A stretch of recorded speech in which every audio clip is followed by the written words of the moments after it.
and he's here to talk to us. Scott Morrison, welcome. What I want you to do is I want you to leave here today believing at whatever level you are, whoever you are, however senior, however junior you feel you are all leaders. And in leadership, you get the opportunity to ignite at whichever level you are at.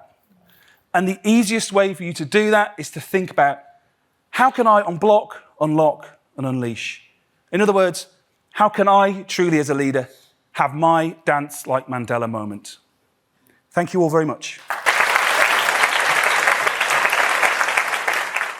Let me give you a really good example of that. In London, there's this fantastic hospital, the Great Ormond Street Hospital. It looks after sick children.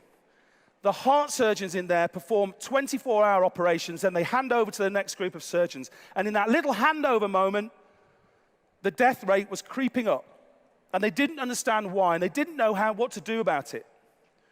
And one day, the head surgeon came out of the 24-hour surgery, and he sat in the relaxing room, and he tried to chill out, and he was watching Formula One. And he was watching Ferrari zipping around and McLaren zipping around. And he said, hang on a minute. There's something very similar happening here that we might be able to learn from. When they do the pit stops, there's a whole load of changeover happening. And that changeover is really well structured, it's really quick, really efficient. Maybe I could learn from those guys. So he wrote to Ferrari, like you would, but they said to him, yeah, come.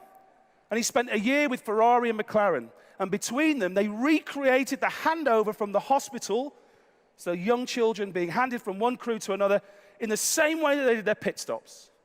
And the death rate went like that. Now, the simple thing to learn from that is there are loads of solutions lying around. For all of your challenges, just look beyond your normal realm of thinking. See what you can steal from other areas, use it, and reshape it and reframe it for what's good for you. Wouldn't it be great if you were one of those leaders that make your audience feel something? They feel part of a movement. They feel free to express their creative superpowers. And they feel like they're creating impact beyond what they thought possible. Because that is the way that you leave your legacy. That is the way that you leave your mark, not just actually on your world, but on the world. Thank you all very much. My name's Scott Morrison. Stay boom.